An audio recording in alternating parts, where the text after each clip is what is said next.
ہندو کا کمنٹس آیا کہ ہم اس لیے مسلمان نہیں ہوتے کہ فضول کی ٹینشنیں بہت ہیں اسلام میں. بات آ رہی ہے سمجھ میں؟ اس ہندو نے کمنٹ کیے نیچے میرے بیان کے نیچے کہ میں اس لیے اسلام قبول نہیں کرتا کہ اسلام میں یہ فضول کی ٹینشنیں بہت ہیں, کہ یہ ہو گیا تو اس سے نکاح نہیں ہو سکتا, یہ ہو گیا تو اس سے نکاح نہیں ہو سکتا. تو بھائی ہمارے لیے یہ ٹینشنیں کیوں ہیں؟ یہ غیرت مند لوگوں کی زندگی ایسے ہی ہوتی ہے کہ جب آپ کے بیٹے کی شادی ہوئی اور بہو بن کے کوئی عورت گھر میں آئی تو اسلام آپ کو یہ اجازت ہی نہیں دیتا کہ آپ اس پہ ہوس کی نگاہ ڈالو. اب آپ نے جب بھی اس کو دیکھنا ہے اپنی بیٹی کی حیثیت سے دیکھنا ہے, اور محفوظ ہے. اور یہ بھی اسلام نے بتا دیا بھائی یہ طلاق بھی دے گا تو آپ اس سے شادی نہیں کر سکتے, ہو ہی نہیں سکتا, راستہ بند. تو ہمارے پاس کتنی بڑی دلیل, کسی ایتھیسٹ سے پوچھو کہ یہ غلط ہے, وہ اگر غلط کہے گا تو غلط ہونے کی دلیل نہیں, وہ صحیح کہے گا تو صحیح ہونے کی دلیل نہیں. ہمارے پاس کتنی بہترین دلیل ہے, حرمت علیکم امہاتکم وبناتکم وعماتکم وخالاتکم وبنات الاخ وبنات الاخت وامہاتکم اللاتی ارضعنکم واخواتکم من الرضاعہ وامہات نسائکم وربائبکم اللاتی فی حجورکم من نسائکم اللاتی دخلتم بہن. کیا انداز ہے. میں نے ایک انگریز کے تبصرہ پڑھا تھا اس آیت پہ. اس انگریز نے لکھا کہ مسلمانوں کے پاس یہ جو آیت ہے نا یہ ایسی خاندانی آیت ہے, خاندانی کا لفظ میں اپنی طرف سے کہہ رہا ہوں, اس کے جو الفاظ کا اپنی زبان میں ترجمہ کر رہا ہوں. اس نے کہا سوچو جس معاشرے میں اس قانون پر عمل کیا جاتا ہوگا کیسا پاکیزہ معاشرہ ہوگا وہ. یہ انگریز کے الفاظ ہیں. اور جس معاشرے کے پاس یہ قانون نہیں ہے وہ بزبان حال یہ کہنا چاہ رہا تھا, تو اس معاشرے کی درندگی کا کیا عالم ہوگا, وہ کیسے فیصلہ کرے گی. الفاظ کیا ہیں قرآن کے, آپ اٹھا کے دیکھیں چوتھے پارے کا اینڈ. تم پر حرام کر دی گئی ہیں ہمیشہ کے لیے تمہاری مائیں. کبھی بھی انسان اپنی ماں سے اس قسم کا ریلیشن نہیں کر, ہمیشہ کے لیے حرام. وبناتک, اور ماں میں نانی دادی خود بخود آتی ہیں, وہ بھی ام میں ہی آتی ہیں. وبناتکم, تم پر حرام کر دی گئی ہیں ہمیشہ کے لیے تمہاری بیٹیاں, اور اس میں پوتیاں اور نواسیاں بھی اسی بیٹیوں میں ہی آتی ہیں. حرمت علیکم امہاتکم وبناتکم واخواتکم, تم پر ہمیشہ کے لیے حرام کر دی گئی ہیں تمہاری بہنیں, چاہے ماں شریک ہوں یا باپ شریک ہوں, سب اس میں آ گئیں. واخواتکم وعماتکم, تمہارے باپ کی بہنیں تم پر ہمیشہ کے لیے, بولو بھائی, پھپھی جسے کہتے ہیں, مقدس رشتہ ہے. جب اپنے باپ کی بہن پہ نگاہ ڈالو گے ماؤں والی نگاہ ڈال سکتے ہو, کوئی اور نگاہ ڈالنے کی اجازت, بولو بھائی, نہیں. یہ ہے ہی نہیں, یہ نکاح کا محل ہی نہیں ہے. وَأَمَّاتُكُمْ وَخَالَاتُكُمْ, تم پر حرام کر دی گئی ہے تمہاری ماؤں کی بہنیں, جس کو خالہ کہا جاتا ہے. نہیں آ رہی بات, چاہے وہ تم سے عمر میں چھوٹی کیوں نہ ہو, لیکن چونکہ تمہاری ماں کی بہن ہے تو لیول اس کا وہی ہے نا, تو جب اس پہ نگاہ ڈلے گی ماں والی نگاہ ڈلے گی.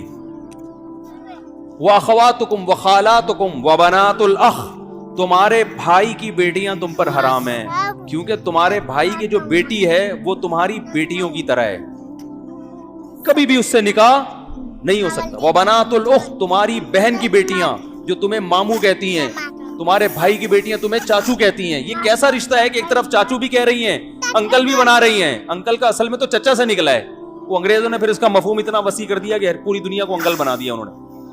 جب وہ تمہیں چچا کہہ رہی ہے, تمہیں احترام دے رہی ہے, عزت دے رہی ہے, تو اب اس سے یہ ریلیشن قائم نہیں ہو سکتا, نہ حلال نہ حرام. حرام تو ویسے ہی حرام ہے, حلال بھی نہیں ہو سکتا. وَبَنَاتُ الْأُخْتِ وَأُمَّهَاتُكُمُ اللَّاتِي أَرْضَعْنَكُمْ, کیا انداز ہے قرآن کا. وہ مائیں جنہوں نے بچپن میں گود میں لے کے تمہیں دودھ پلا دیا, ان سے بھی ایک تقدس کا رشتہ قائم ہوتا ہے. پہلے تو بہت ہوتا تھا, اب کم ہوتا ہے. مالدار عورتیں پہلے بچے خود نہیں پالتی تھیں, عرب میں دستور تھا, پیسے دے کے کسی کو کہتے ہیں تو پال لے, جب بڑا ہو جائے ادھر دے دینا. میں اس لیے جو ڈیفینس کلفٹن کی عورتیں ہیں نا ان سے کہتا ہوں کہ آپ سے اگر بچے نہیں پل رہے ہیں نا تو پیدائش کو روکو مت, پیدا کر کے دائیوں کو پکڑا دیا کرو, یہ پھر بھی بہتر ہے. اور یہ ثابت ہے اسلاف سے. خود ہمارے نبی صلی اللہ علیہ وسلم کی والدہ محترمہ نے نبی کی ولادت کے بعد مائی حلیمہ کے حوالے کیا نا,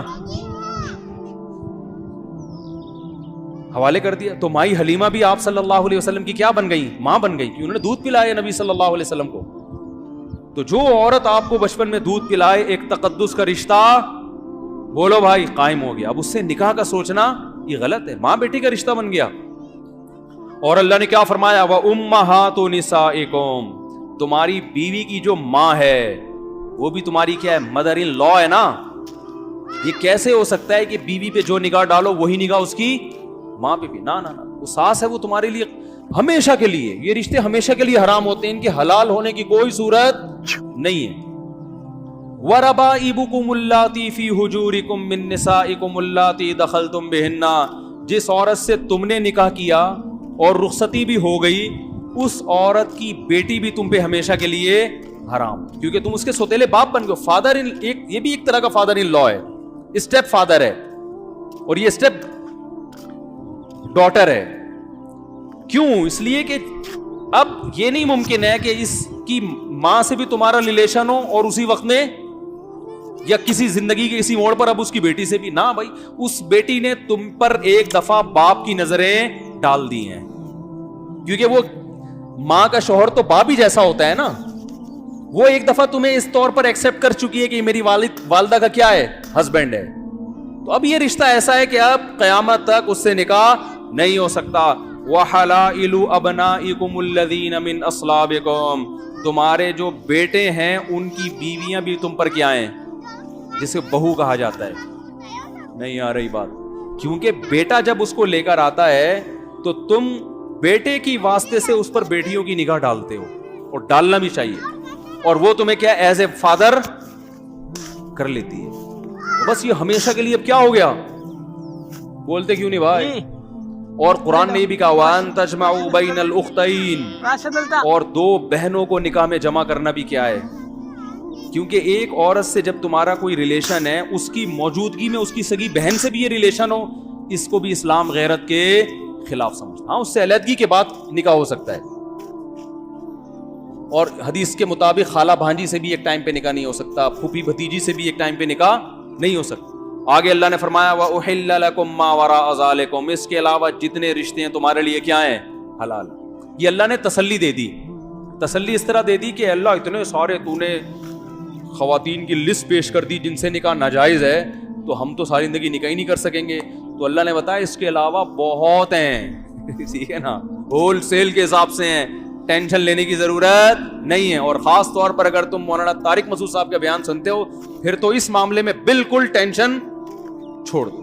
وہ ہمارے بھانجوں نے کہا تھا نا, ابھی جمعے کو میں نے بیان میں بتایا تھا, 17-18 سال کے ہیں, مجھے کہنے لگے ابے ہمارے لیے کیا پرابلم ہے. وہ گھر میں جا کے ذکر کر رہے ہیں کہ ابھی ہماری آمدن تو کچھ ہے نہیں, تو کچی آبادی میں 2000 روپے کرائے پر کمرہ مل جاتا ہے, کسی بیوہ سے کر لیتے ہیں. تو گھر میں جب ان کی والدہ نے یہ باتیں سنی تو پریشان ہوئی, یار یہ میرے بچے کس قسم کی باتیں کر رہے ہیں. تو ان کے ابا نے کہا کہ جب مفتی طارق مسعود کے بیان میں بیٹھیں گے یہ تو ہوگا, یہ تو. تو میں نے اب کل مجھ سے یہ ملے بڑا والا, وہ کہنے لگا ماموں ایک چیز ہمارے ذہن میں آ رہی ہے, اگر ہم کسی بیوہ سے کریں نکاح تو پہلی شادی لڑکی کی 25 سال کی عمر میں ہوتی ہے, جو عام طور پہ جو شادی ہوتی ہے کنواری لڑکیوں کی. شوہر بہت زیادہ ٹائم جلدی مر گیا تو 10-20 سال میں جا کے مرے گا, تو کوئی 35-45 سال ہی کی ہمیں ملے گی. تو مطلب پریشان ہو رہے تھے یار یہ کیسے کریں, ہم اتنی قربانی بھی دیں اور 2000 کا گھر بھی لیں اور پھر کچی آبادی میں بھی جائیں اور وہاں بھی رہیں, اور یہ کیسے. میں نے کہا بھائی یہ آرڈر پہ بیوہ کروائے بغیر یہ کام نہیں ہو سکتا. یہ کام اگر آپ اس عمر میں چاہتے ہو تو اس کے لیے کوئی ایسے ادارے سے رابطہ کرو جہاں یہ بورڈ لگا ہوا ہو کہ ہمارے ہاں اور آرڈر پہ عورتیں باقاعدہ بیوہ کروائی جاتی ہیں. قدرت کی طرف سے کسی کے بیوہ ہونے کا انتظار کرو. اور میں نے کہا دوسری بات یہ کہ یہ آپ کی سوچ بہت اچھی ہے, نظریہ بہت اچھا ہے, اپریشیٹ کرتا ہوں, لیکن مسئلہ پتہ ہے کیا ہے, کیونکہ ابھی آپ کی جیب میں روکھڑا بالکل بھی نہیں ہے, تو 45 سال کی بھی کوئی بیوہ مل جائے نا تو غنیمت ہے. جو قدرت کی طرف سے بیوہ جلدی ہو گئی ہو, تو عورتیں سب سے پہلے کیا دیکھتی ہیں, روکھڑا دیکھتی ہیں. وہ میرا کلپ بھی بڑا وائرل ہوا ہے اس بارے میں, تو وہ تو دیکھتی ہیں. تو لیکن پھر میں ان کے والدین سے کہتا ہوں اگر کوئی مل جائے ان کو فری میں تو کر لو, کس نے منع کیا ہے, لیکن ہوتا نہیں ہے. اور اگر کوئی ملے گی تو ڈر ہی ہوتا ہے کہ وہ فراڈ ہی نہ ہو. اچھا, اس پہ ایک علمی نکتے کی بات بھی ہے, وہ پھر کسی اور, کیونکہ پورا بیان پھر ادھر ہی چلا جائے گا, پھر میں کسی اور وقت اس کو میں بتاؤں گا کہ یہ میں کبھی یہ نہیں کہتا کہ منہ اٹھا کے جہاں چاہے نکاح کر لو. ٹھیک ہے نا, نکاح میں سب سے پہلے یہ دیکھنا پڑتا ہے, غریب لڑکی سے کرو یہ تو فائدے کی چیز ہے, لیکن یہ دیکھنا پڑے گا کہ آپ کی نسل نہ خراب ہو جائے, اور یہ قرآن سے بھی ثابت ہے. میں غریب لڑکیوں سے نکاح کا مشورہ بھی دیتا ہوں, بیواؤں سے بھی دیتا ہوں, طلاق یافتاؤں سے بھی دیتا ہوں, لیکن چند چیزوں پہ کمپرومائز نہیں کرنا. اگر کوئی ایسا خاندان ہے جن میں تمیز ادب ہے ہی نہیں, چور اچکے ہیں وہاں کے لوگ, عورتیں, پھر شادی آپ کو پھر نہیں کریں, کیونکہ بچے ماں کو فالو کرتے ہیں. آج کل باپ کو کوئی نہیں لفٹ کراتا. آپ کے بچے اس ڈیزائن کے پیدا ہوں گے کہ آپ بولو گے یار یہ کیا عذاب میں ڈال دیا ماموں نے. ٹھیک ہے نا, تو اس پہ کمپرومائز نہیں کرنا ہے. پھر یہ قرآن سے کہاں ثابت ہے, یہ میں کسی اور وقت بتاؤں گا. ہاں, کسی کو خدا نہ خواستہ زنا کا خوف ہو, یہ خطرہ ہے کہ اگر نکاح نہیں کیا تو میں زنا میں پڑ جاؤں گا, پھر وہ جیسے تیسے جہاں بھی موقع ملتا ہے نکاح کر لے, کیونکہ زنا سے بچائے اپنے آپ. لیکن نارملی غریب لڑکیوں سے تو کریں, بیوہ سے بھی کریں, اپنی سی عمر میں زیادہ ہے تو بھی کریں. ہمارے نبی نے پہلا نکاح 25 سال کی عمر میں کیا, 40 سالہ بیوہ سے, لیکن خاندان اچھا تھا. جیسے ہی نبی کو نبوت ملی ہے, سب سے پہلے تصدیق حضرت خدیجہ نے کی. ان کے تسلی کے الفاظ جیسے تھے نا, اس سے پتہ چلتا ہے کہ بڑے اچھے خاندان کی تھیں. کیا ارشاد فرمایا رسول اللہ صلی اللہ علیہ وسلم سے, آپ نے فرمایا ایسے فرشتہ آیا, یوں کیا, تو آپ پریشان تھے. انہوں نے فرمایا کہ اللہ آپ کو رسوا ہونے نہیں دے گا, اس لیے کہ آپ ہمیشہ بیوہ عورتوں کو سہارا دیتے ہیں, مسکینوں کا, یتیموں کا خیال کرتے ہیں. آپ کی زندگی اتنی اچھی گزری ہے. جن کے اعمال ایسے خاندانی ہوتے ہیں ان کے ساتھ اللہ کی مدد ہوتی ہے.